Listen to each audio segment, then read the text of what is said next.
ကမ္ဘာခေါင်းဆောင်တယောက်ကိုပေါ့နော်အမေရိကန်ရဲ့အထူးတပ်ဖွဲ့ကတူးနိုင်ငံတဲ့အထိဝင်ပြီးဖမ်းသွားတယ်ဆိုတဲ့သတင်းကတော့တကယ့်ကိုကမ္ဘာကိုလှုပ်ခတ်သွားစေခဲ့တယ်လို့ပြောရမှာပါဆိုတော့ဒီနေ့မှလေအဲ့ဒီဗင်နီဇွဲလားသမ္မတနီကိုလတ်မာဒူရိုဘလို့အဖမ်းခံလိုက်ရတာလဲအဲ့ဒီအကြောင်းအရာရဲ့အသေးစိတ်ကိုတစ်ချက်လောက်ကြည့်ကြအောင်ကဲအဓိကစစ်စင်ငယ်ကြီးပေါ့မာဒူရိုကိုဖန်ဆီးတဲ့ mission ဒီကိစ္စကြီးတစ်ခုလုံးရဲ့အဓိကကြတဲ့အဖြစ်အပျက်ကဇန်နဝါရီလ3ရက်နေ့မှာဖြစ်ခဲ့တာပါဆိုတော့အဲ့ဒီနေ့မှာအမေရိကန်အထူးတပ်ဖွဲ့တွေကသမ္မတမာဒူရိုကိုဘယ်လိုများဝင်ဖမ်းသွားခဲ့တာလဲအဲ့ဒီဖြစ်စဉ်ကိုပဲတဲ့တဲ့တို့ကြည့်လိုက်ကြရအောင်တရင်ရဲ့ခေါင်းစီမှာတော့ရှင်းရှင်းလင်းလင်းပါပဲဗင်နီဇွဲလားသမ္မတနီကိုလတ်မာဒူရိုနဲ့သူ့ရဲ့ဇနီးအဲ့ဒီနေအောင်လုံးကိုအမေရိကန်အထူးတပ်ဖွဲ့တစ်ခုကအဝင်ရောက်ဖမ်းဆီးသွားခဲ့တယ်ဒါကတော့အဓိကအချက်ပါပဲ Delta Force သူတို့ကပါလေဟုတ်တယ်ဒီလောက်ကြီးမားပြီးအရေးပါတဲ့စစ်စင်ရေးကိုဘယ်သူတွေလုတ်ခဲ့တာလဲဆိုတော့အဲ့ဒါက American ရဲ့နာမည်ကြီးဆုံးအထူးတပ်ဖွဲ့တွေထဲကတစ်ခုဖြစ်တဲ့ Delta Force ပါပဲ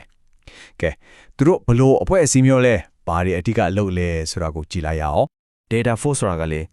American စစ်တပ်ရဲ့တကယ်ကိုထိုက်တန်းအရန်ကိုလျှော့ဝှက်တဲ့တပ်ဖွဲ့တွေထဲကတစ်ခုပေါ့သူတို့ဘယ်နေရာမှာတုံးလဲဆိုတော့ကမ္ဘာပေါ်မှာအခက်ခဲဆုံးအန်ဒရယ်အများဆုံးလို့သတ်မှတ်ထားတဲ့ mission တွေမှာပဲတည်တံ့တုံးတာဥပမာအကြမ်းဖက်မှုတွေကိုတမ်းပြန်တိုက်ခိုက်တာမျိုးဓာတ်စခန်းတွေကိုကဲစေတာမျိုးပြီးတော့အခုလိုမျိုးလေတန်ဖိုးကြီးပြစ်မှအရေးကြီးပုံကိုတွေကိုဝင်ဖမ်းတာမျိုးတွေမှာသူတို့ကရှစ်ဆုံးပါပဲသူတို့ရဲ့စွမ်းဆောင်ရည်ကတော့ပြောစရာမလိုပါဘူးဥပမာတစ်ခုပြရင်ဟိုး2019တုန်းကလေကမ္ဘာတစ်ခုလုံးကိုချင်းချောက်ခဲ့တဲ့ IS ခေါင်းဆောင်အယ်ဘာဂဒါဒီသူ့ကိုရှင်းလင်းခဲ့တာလေဒီ Delta Force ပါပဲအခုကျတော့မာဒူရိုကိုဖမ်းဆီးတဲ့စစ်စင်ရေးဒါကသူတို့ရဲ့အောင်မြင်မှုစာရင်းတွေကိုနောက်တစ်ခုထပ်ပေါင်းထည့်လိုက်တယ်ပေါ့ဒါမှလည်းလေဒီဟန်စီမှုကြီးကရွတ်ရဲ့ကြီးဖြစ်ချစ်တာတော့မဟုတ်ပါဘူးဒါကတေးသေးချာချာကိုကြိုတင်ပြင်ဆင်ပြီးစီစဉ်ထားတဲ့စစ်စင်ရေးကြီးတစ်ခုရဲ့နောက်ဆုံးအဆင့်ပဲဆိုတော့ဒီစစ်စင်ရေးရဲ့နောက်ကွယ်မှာဘလို့အစီအစဉ်တွေရှိနေကြတာလဲဒီစစ်စင်ရေးတစ်ခုလုံးကိုလေအဆင့်နှစ်ဆက်နဲ့လက်တပြတ်အကောင့်တွေပေါ်သွားတာကြည့်ပထမဆင့်ကဇန်နဝါရီ2ရက်နေ့ညမှာစားတယ်အမေရိကန်လေတပ်ကကာရာကက်စ်မြို့တော်ပေါ်ကအဓိက CAP မှတ်တွေအစိုးရပြမှတ်တွေကိုအနှိပ်ပြန်ပြီးတိုက်ခိုက်မှုတွေလုပ်တယ်ဒါကလမ်းရှင်းပေးလိုက်တဲ့သဘောပဲအဲ့ဒီလိုလေကြောင်းကနေလမ်းရှင်းပြီးတိတ်မကြဘူးဇန်နဝါရီ3ရက်နေ့မနက်အစောကြီးမှာပဲမြေပြင်က Delta Force အဖွဲ့ကသမ္မတမာဒူရိုနဲ့သူ့ဇနီးကိုအပီးသက်ဝင်ဖမ်းလိုက်တော့တာပါပဲ Okay American ဘက်ကဆွဲချက်တယ်ဒါဆိုရင်အထူးကမဲခွင်းကပါလို့လ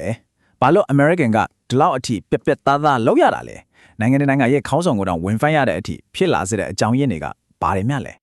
ဒီကိစ္စရဲ့အစ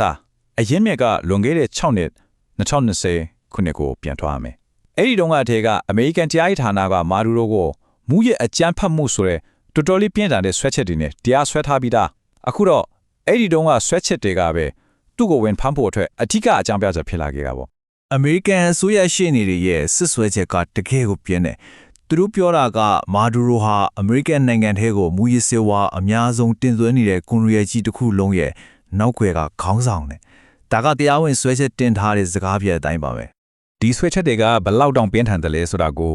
ဒီစုငွေပမာဏကတည်တည်ပြနေတယ်အမေရိကန်တရားရေးဌာနကမာဒူရိုကိုဖမ်းမိရေးအထွက်သတင်းပေးနိုင်ရင်အမေရိကန်ဒေါ်လာ$50ပေးမယ်တဲ့$50တော်ရုံတန်ရုံတမာဏမဟုတ်ဘူးဒါကဒီကိစ္စကိုသူတို့ဘယ်လောက်အလေးအနက်ထားလဲဆိုတာကိုပြနေတာပါပဲကဲမာဒူရိုတော့အဖမ်းခံလဲရပြီဒါပေမဲ့ဒီဇလန်ကဒီမာတွေမှာပြီးသွားဘူးတကယ်တော့အခုမှမေကိုတွေနဲ့လျှို့ဝှက်ချက်တွေကပိုလို့တော့များလာတယ်အခုဒီဘယ်သူမှအပြေမတည်သေးတဲ့ကိစ္စတွေဘာတွေရှိနေသေးလဲအကြီးမားဆုံးမေခွန်းကတော့အခုဘာဆက်ဖြစ်မလဲသမ္မတတယောက်လုံးအဖမ်းခံလိုက်ရတာဆိုတော့ဗင်နီဇွဲလားနိုင်ငံရဲ့အနာဂတ်ဘယ်လိုဖြစ်မလဲဒေသလေးနိုင်ငံရဲ့အခြေအနေတွေကတော့ဘယ်လိုပြောင်းသွားမလဲအားလုံးကမေခွန်းထုတ်စီရတဲ့ချီးပဲအခုချိန်မှာတော့ကဘာကြီးတစ်ခုလုံးကကဲရှေ့ဆက်ပါဖြစ်မလဲဆိုပြီးအဖြေကိုစောင့်နေရတဲ့အခြေအနေပါပဲအကျုပ်ပြောရရင်ဒီဖြစ်ရက်ကြီးတစ်ခုလုံးကလျှို့ဝှက်ချက်တွေနဲ့ပြည့်နေတော့မယ်အမေရိကန်အစိုးရကသူ့ကိုဘယ်နေရာမှာဖမ်းခဲ့တယ်လဲမသိရဘူးဘယ်လိုနီးလန်းနဲ့ဖမ်းခဲ့တယ်လဲလျှို့ဝှက်ချက်ထားတော့မယ်အခုမာဒူရိုဘယ်မှာရှိနေလဲ